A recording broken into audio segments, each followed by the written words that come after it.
یہ جو پکچرز آپ دیکھ رہے ہیں سبھی لوگوں کو پتہ ہے یہ کس کی ہیں.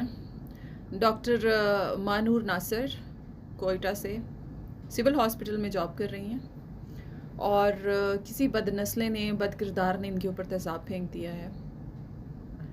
اور آپ دیکھ سکتے ہیں کہ شی از ویئرنگ پراپر کلوتھس، کپڑے بھی پراپر ہی پہنے ہوئے ہیں، ورنہ سو کالڈ ہمارے معاشرے میں جو ہے وہ اس چیز کے بڑی عجیب و غریب قسم کے کمنٹس ہونا شروع ہو جاتے ہیں. ہاں جی اس کے ساتھ ایسے ہوا ہے تو اس کے کپڑے تو دیکھو نا. تو شی از ویئرنگ پراپر کلوتھس، کپڑے بھی ٹھیک پہنے ہوئے ہیں. تو بد نسلوں بد کرداروں یہ تمہارے کردار کا مسئلہ ہے، تمہاری گندی سوچ کا مسئلہ ہے، تمہاری تربیت کا مسئلہ ہے.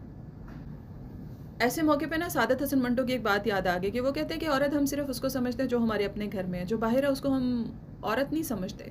وہ ہماری نظر میں گوشت کی ایک دکان ہے اور ہم سب جو ہیں اس گوشت کی دکان کو ہوس زدہ نظروں سے دیکھتے رہتے ہیں. اور یہی ہمارے معاشرے کا المیہ ہے. اللہ سب کی ماؤں بہنوں کی عزتوں کو محفوظ رکھے. آمین ثم آمین.